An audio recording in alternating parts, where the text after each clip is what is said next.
Guys, dinner tonight is going to be cheeseburger mac and cheese, but I'm making it a little bit different. It's been a while. I had to put that recipe on hold because we were making it way too much, but didn't have a lot of cheddar. So I looked on Pinterest recipes for ground beef because that's pretty much what I have in my freezer right now, and I was being lazy. I didn't want to defrost any of the chicken thighs that I had. Ground beef, you could always, pretty much cook it as is, frozen and all. So I looked up some recipes, and that's when I saw the cheeseburger pasta, they call it. And I was like, oh, that looks like cheeseburger mac and cheese, but I have not made that in a while. So yeah, I could do that. I don't have evaporated milk, and I don't have a lot of this cheese, and I don't have a lot of Parmesan cheese. So this cheeseburger pasta came from Pinterest, Easy Family Recipes, and it's ground beef, garlic powder, onion powder, salt, and then the pasta, and then she adds cream cheese with the cheddar and the milk to make it creamy. So I actually have cream cheese. I'm not going to use the onion powder and the garlic powder. I'm going to use fresh onions. And I had a fresh garlic. Here we go. Nope. Okay. Garlic clove. Oh, here it is. Garlic clove. Maybe I'll pull out another one. This one's kind of small. She likes to use penne, but I have ditalini. So, yeah, let's give this one a try. I'm sure it will be good because it's cheese and beef and pasta. Some of our favorite ingredients in this house.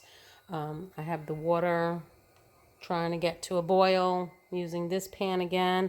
I don't know why this pan stained. This is the expensive pan. This is the pan Le Creuset that cost quite a bit, although I did get it on clearance, discount at the outlets. And then this one came from QVC, and look at that. No stain. What? Why? I don't know. Anyway, let's get this started. Boiling. I need to add some salt. Last time I did this, I put too much. Let's see if I can... Oh, that was a lot too. Okay. It's going to be salty pasta. And then the beef is almost browned. I'm going to add my garlic and onions. I shredded my cheddar. See, I like a lot more cheese. That's why I'm doing this experiment with the cream cheese. And I got to put that in. Some strands of cheese got in there. And then I'm going to put a little bit of salt.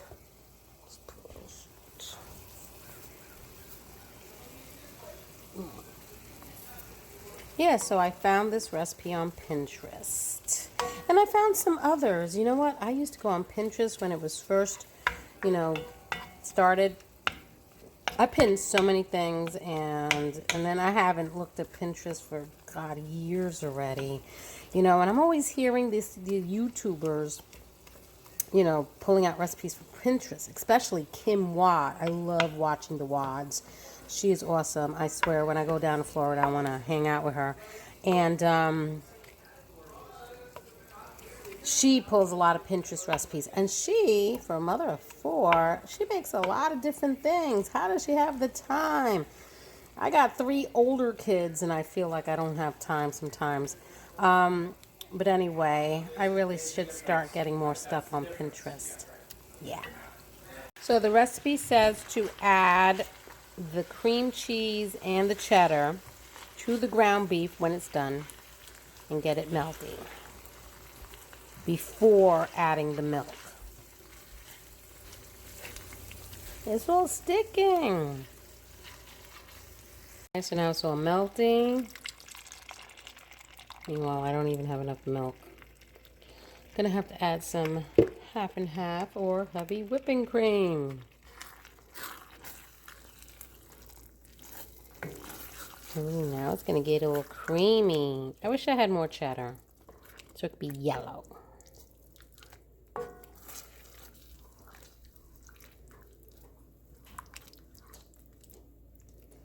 Ooh. Gonna use some half and half. It says about 3/4 cup.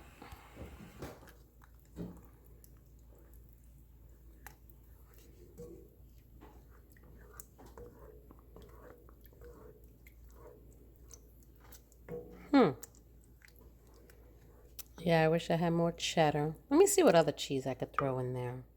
So we had 3 packages of provolone cheese in the refrigerator, 2 of them being opened with a few slices left. So I'm going to throw some provolone in.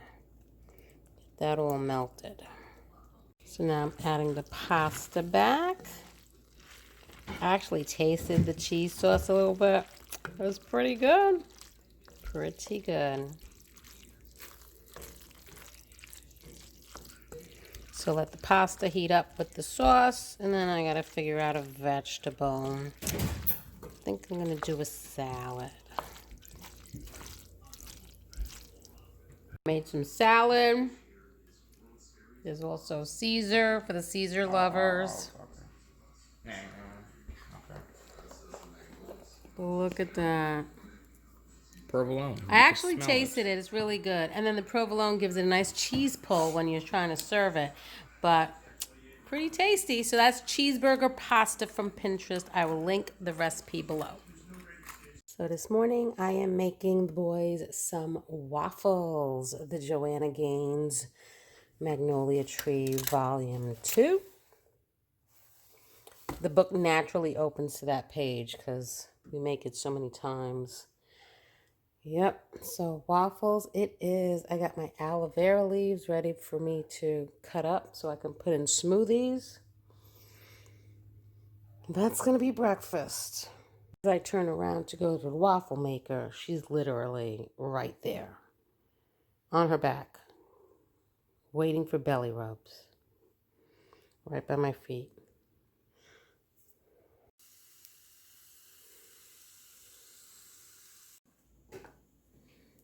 I sprayed it with this. I got some avocado oil. Better shot. This waffle iron, my brother-in-law and sister-in-law got us as a housewarming gift.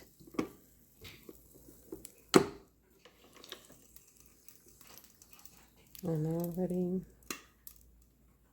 So the waffle making is all done. Sean ate 2 of these, but I believe there's 10 of these right now.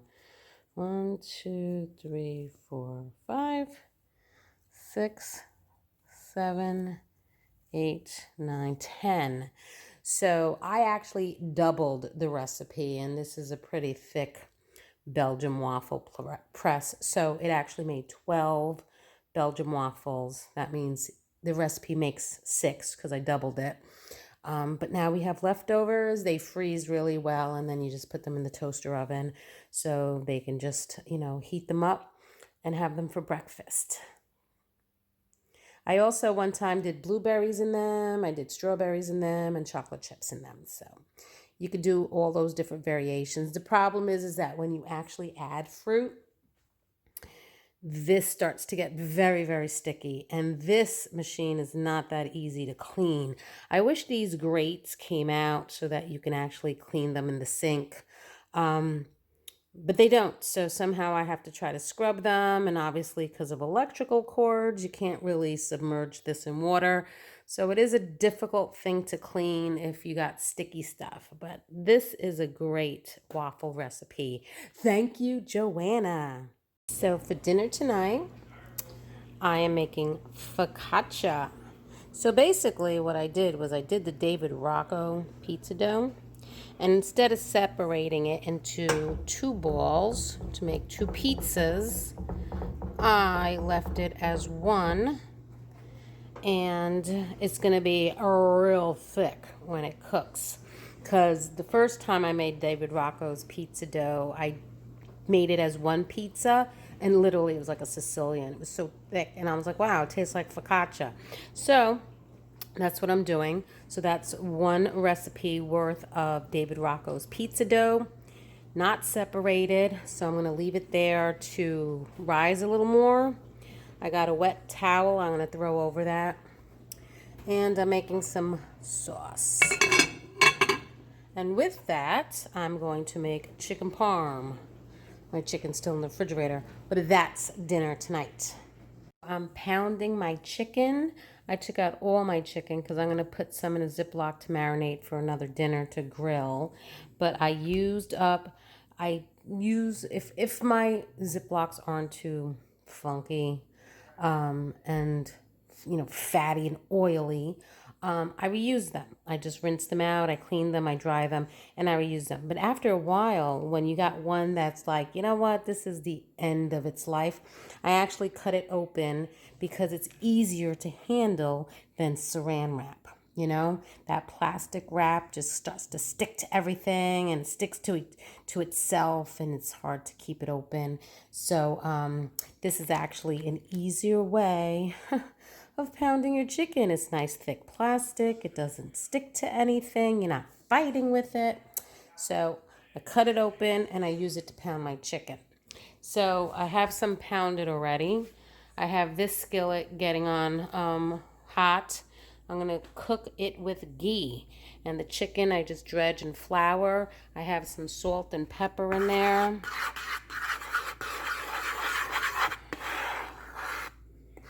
I think I have this on one of my videos, but you're going to see it again. Got the ghee going in there.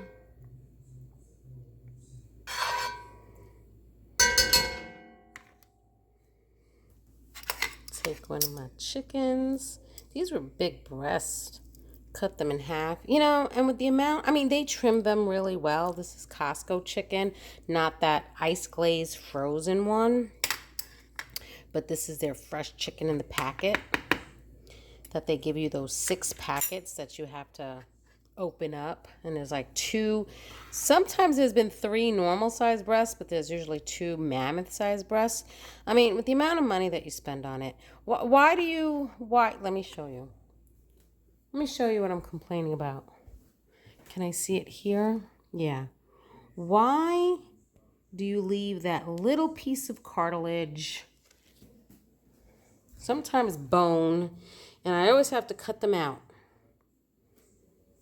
Can't you just cut that out? If you're going to cut everything else out, just cut that little piece of cartilage. No one likes that. I don't think there's anybody like, oh no, I like that piece in there. So can't they just cut out that little piece of cartilage? Because all the fat was trimmed off. They're nicely trimmed, except that little piece of cartilage sticking out. It's like, just cut it out. Spending enough money on food.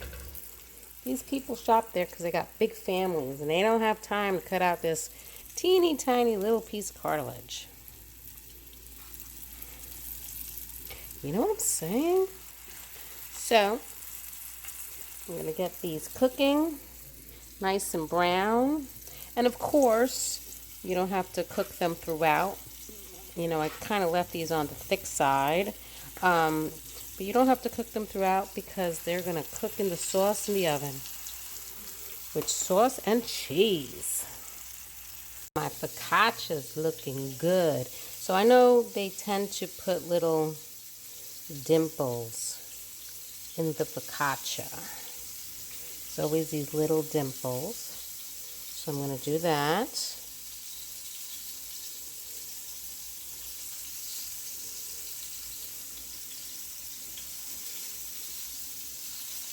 So this rose really nicely. Okay, so some dimples. Then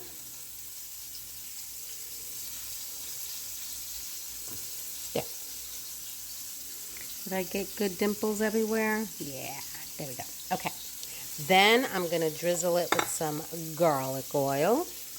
Oh my God. Keep forgetting that thing doesn't sit very well. Ah. Okay, let's brush it on.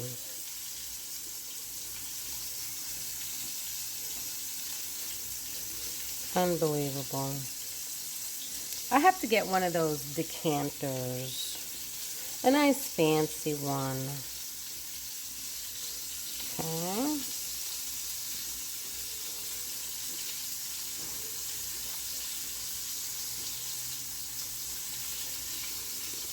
Okay. That might be okay, right? Be nice and golden on top. A little garlicky. Okay. Alright. Okay, then we're going to put some salt. I have my pink Himalayan sea salt.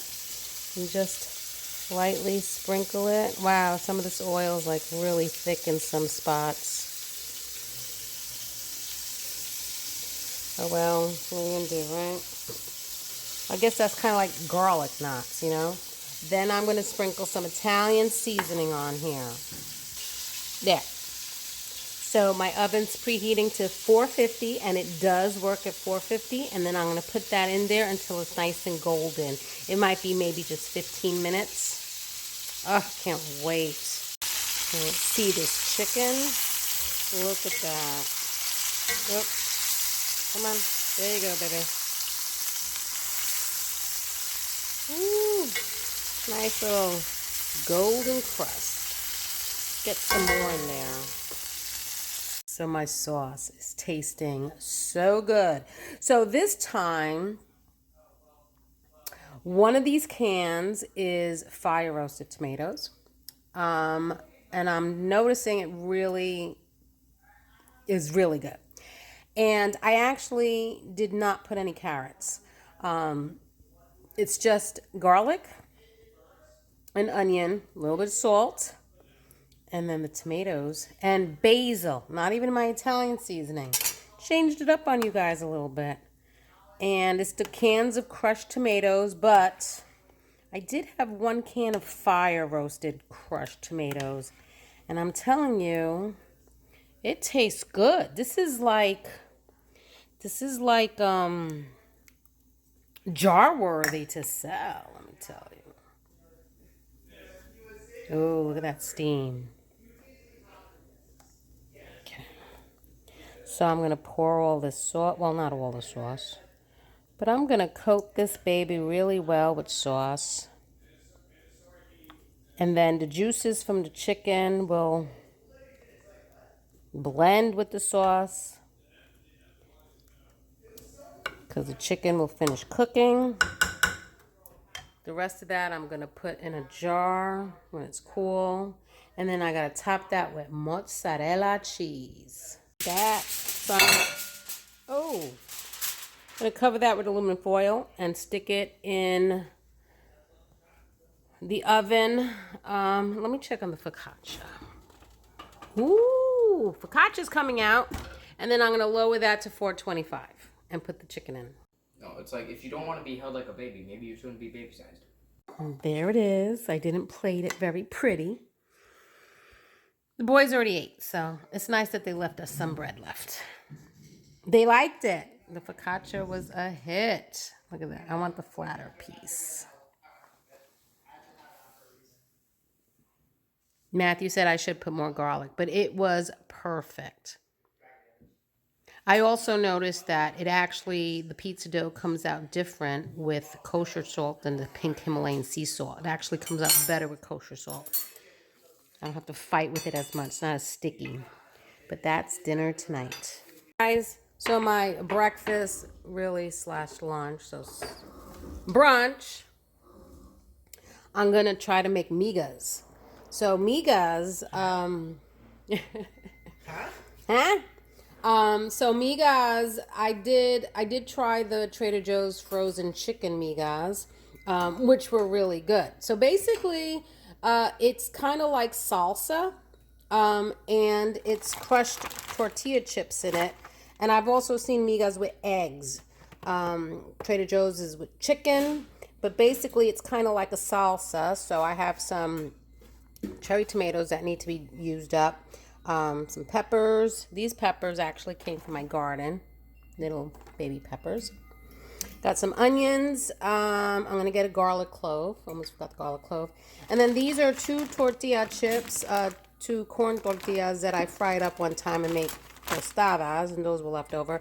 And I got my eggs. So basically, everything's going to simmer in this salsa-like sauce. And I guess if you don't have these ingredients, you can actually use salsa.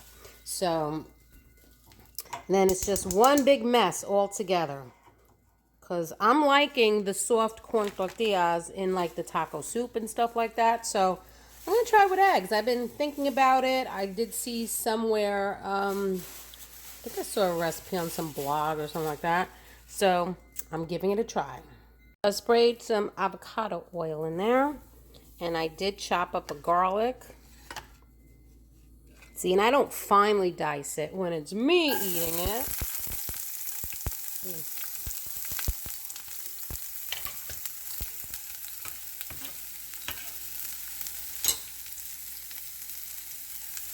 Love the sound of the sizzle. There you go. Look, stuck to that board. And I have my little wooden spoon.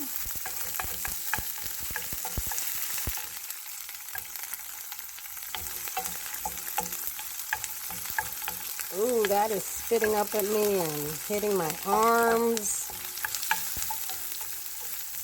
So let that start getting translucent and soft. I'm going to add some pink Himalayan sea salt. And I like using pink Himalayan sea salt because it hasn't been bleached and processed. Oops. So you have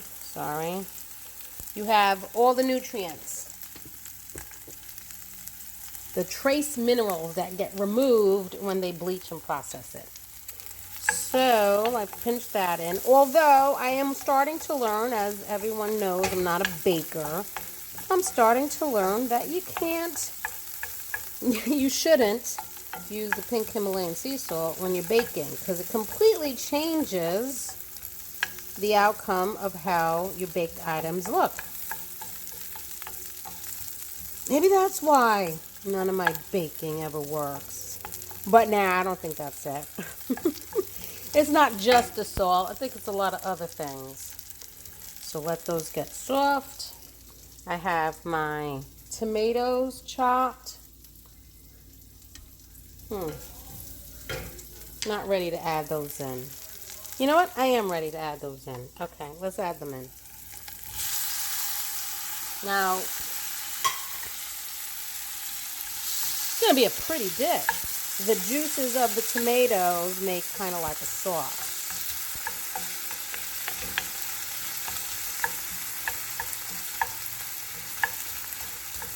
And I think I'm going to scramble my eggs because Matthew does want to try it, or at least see it. I don't know if he'll eat it with all the vegetables, but he's an egg fan. I'm telling you, it's always one. So Matthew doesn't like peanut butter. The rest of us like peanut butter. Michael doesn't like fish. The rest of us like fish. I'm sure Sean's complained about stuff. Oh, Sean didn't like that Korean spicy beef, pork. The rest of us liked it. Matthew likes eggs. Michael doesn't. Although Michael will eat only one type of eggs, but otherwise he's not an egg fan. And the rest of us are. It's like, oh, can't we? I think pasta is the only thing we all agree on. Is pasta. So let that cook down and make a nice sauce.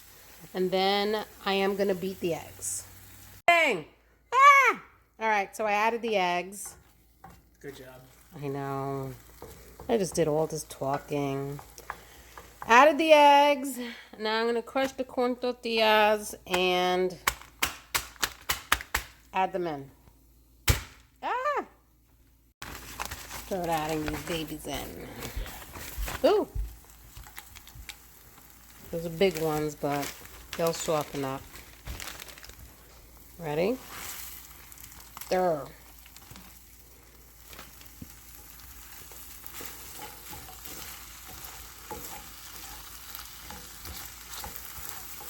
Maybe they were supposed to go in before the eggs. Oh well, we'll find out, and next time I'll put them in before the eggs, because this looks good.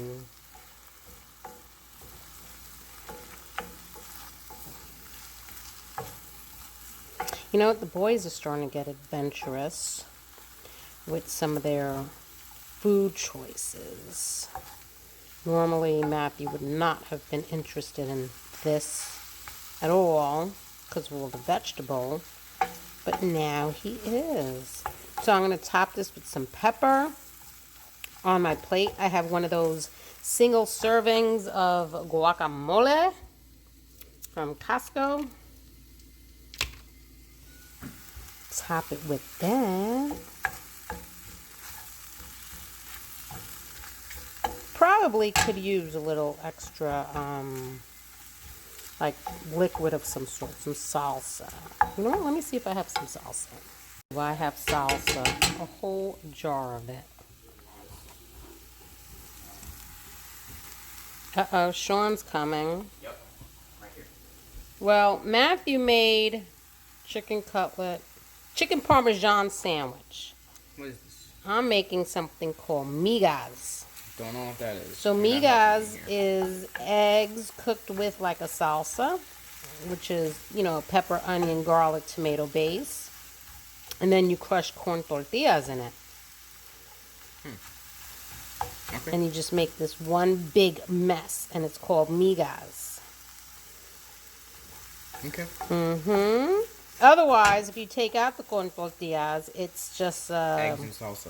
eggs and salsa, which is like huevos California rancheros eggs. or something. Yeah, add avocado, and then it's a California eggs. Yep. I think Nice. it's done. Looks good, right? Yeah. At that, Don't I'm mind the impressed. microwave. And the salsa, because, I mean, you could add other jalapenos, but I didn't have jalapenos. But you know what? I did have frozen poblanos. I could have thrown that in there just to give it a little kick. The salsa that I added to it did give it some kick. So I wouldn't have had that little kick if I didn't add the salsa. And there's my guac. Matthew doesn't like guac, so I'm going to have him try it. Then I'm going to add my guac to it. Look at that. I tried it. I got to tell you, I'm really excited. New dish in the house. But now Matthew's going to try it. Yeah. Yeah. So let's see how you like it. Yep.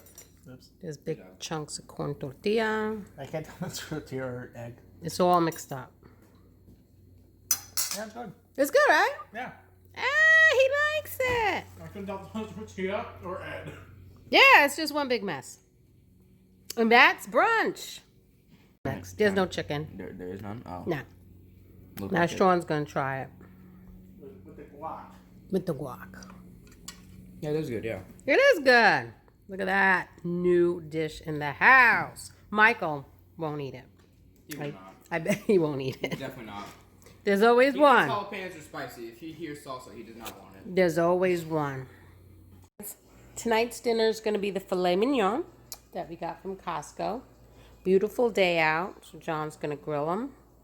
And I have potatoes. I think I'm going to mash them for the boys. They're going to have mashed potatoes. Me and John are going to have the butternut squash that we got from, butternut squash ravioli that we got from Costco. And some creamed kale. That's dinner tonight.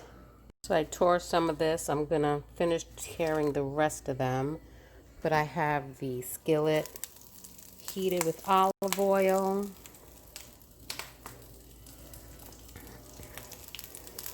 I'm going to throw all the kale in. So all my kale's in there. Waiting for it to wilt down a little bit. Then I'll add some garlic, some salt and pepper.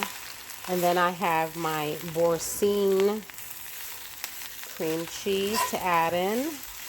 And then you add some cream. And there's your creamed kale. Easy peasy, lemon squeezy. Come on. Get back in there. So this is going to really wilt down to nothing.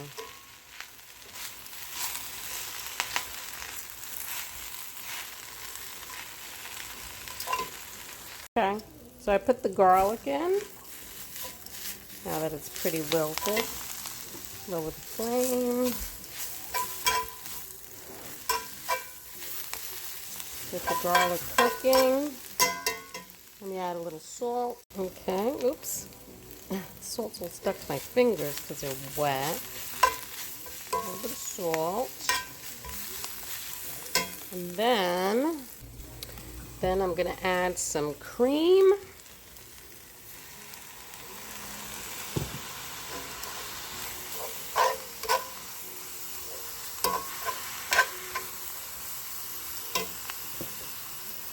More cream. And then I'm going to also add some cream to the mashed potatoes. I added butter in there. Oop, that's not completely melted. I just put butter, cream, salt. And then my water's boiling, so I got to add the butternut squash. Hey, and there's the Boursin cheese. So this one's garlic and herb.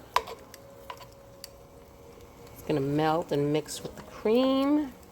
If I want it a little looser, I'll add a little more cream. But look at, I had two whole things of kale, and look how small it wilts down to. Teeny tiny. But me and John are the only ones that eat the kale. So let that heat up. My mashed taters are, oh, butter's still a little hard, I feel it. They're warming up. Butternut squash is in the bath. Butternut squash ravioli. So look at that. Creamed kale.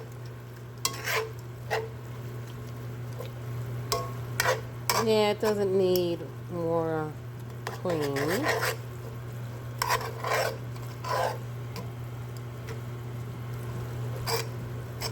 Smells delish. Maybe it does need a little more cream. Hi, I'm bothering you. Yeah, you're bothering me. Bothering you. Look at this. A little more. There. Yeah, this is not a light dish. Not a light dish. Well, the boys have the cream in there, but they don't eat that. Me and John eat that, but we're going to be having that. Okay, so he's grilling, and I think it's almost done in here. I have some veggie blend for the boys in there. Get a shot of the grill. Get a shot of the grill. So John wants to show off a little bit. And I present to you this. The steak. Oh man, it's been so long since we've had steak. Filet mignon.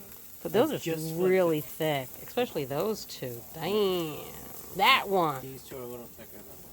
Whew, I like mine medium rare. Just saying. The table is set. Me and John are having dinner out here. The boys are having dinner in there. Fresh air hurts them for whatever reason. They melt in the fresh air. So my camera was running out of storage, so I had to take a picture. So here are the steaks, beautifully cooked to perfection. Mine was medium rare, and that is John's plate. I served the filet mignon on top of the creamed kale. And for the butternut squash ravioli, I just put some butter and Parmesan cheese. And there's my plate. Oh my God, this dinner was so delicious. And it happened to be a beautiful night. Look at that. Date night on the deck. The veranda.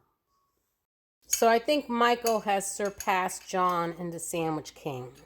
Well, it's a wrap, but It's still a sandwich. So this is chicken parm, leftover chicken parm. And then what'd you do? I then put on some garlic olive oil, fresh mozzarella. Then I broke up some basil. And you put garlic oil? Yep. And garlic oil. And now he's going to nuke it a little bit. That way the cheese get a little melty. Yeah. Then there we go. Look at that, my boy. See?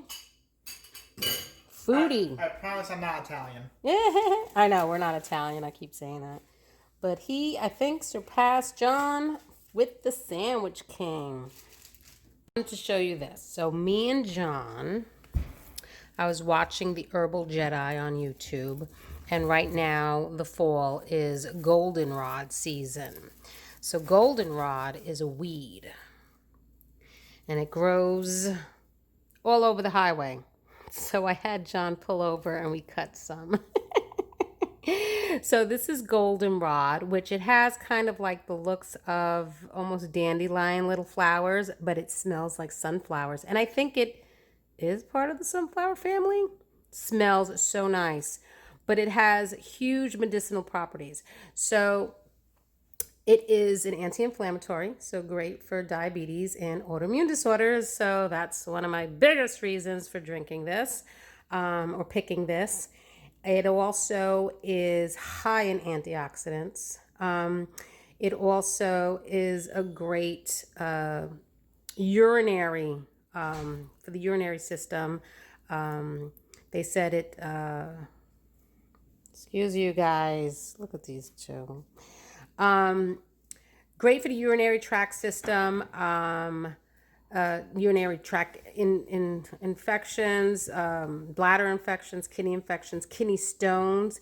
It's a diuretic, so it makes you pee more. Oh my God, I'm getting attacked by cats. It also is, with the anti-inflammatory part, it will help with some pain. They said it also, oh, I'm losing my train of thought because these cats. All right, pause. Okay, got away from them. It's also great for allergies because it blooms at the same time as ragweed. So it's great for helping relieve some allergy symptoms. It is also an antifungal. They said it's great for yeast infections and candida, systemic candida, and can also be used as a topical for like eczema and yeah, he said eczema. The guy said eczema. The Herbal Jedi. I'll link the video below. This grows all over the place. So they said that you can dry the leaves, just strip the leaves, dry them, and they make a great tea. You can also dry the yellow flowers to put them in a tea as well, you know, for when there is no more out there when winter comes. So drying this and preserving it is great for teas. But you can also chop up the flowers and put them in a jar. And you can extract the medicinal properties with honey, vinegar, or they said 100 proof alcohol. With honey and vinegar, you can make salad dressings. You could take honey in your teas, add it to water and stuff like that. And if you do it in vodka, then you take it by the dropper full. Because I believe with the vodka, it's the strongest, it has the strongest properties from this plant. So look up goldenrod. It's everywhere. It's a weed. It's beautiful weed. I would put it in a flower vase. But I literally found it on the highway. So we just pulled over and cut some. So I have a whole bag of them. So I'm going to dry them and put them in jars so I can have as tea. Yay. Isn't that cool? So I'll link the video below for the Herbal Jedi. And I'll see you in the next video. Bye. So tonight is diner night. Look at all these leftovers. So we're gonna rip into that. In the meantime, while I'm still doing this goldenrod, I got some olive oil heating up in the pan, and I'm cooking up the shishito peppers. There you go. So just saute them until they're blistered. And then you add tamari, soy sauce, liquid aminos, or coconut aminos. Put them nice and brown, blistered. Then you add some tamari.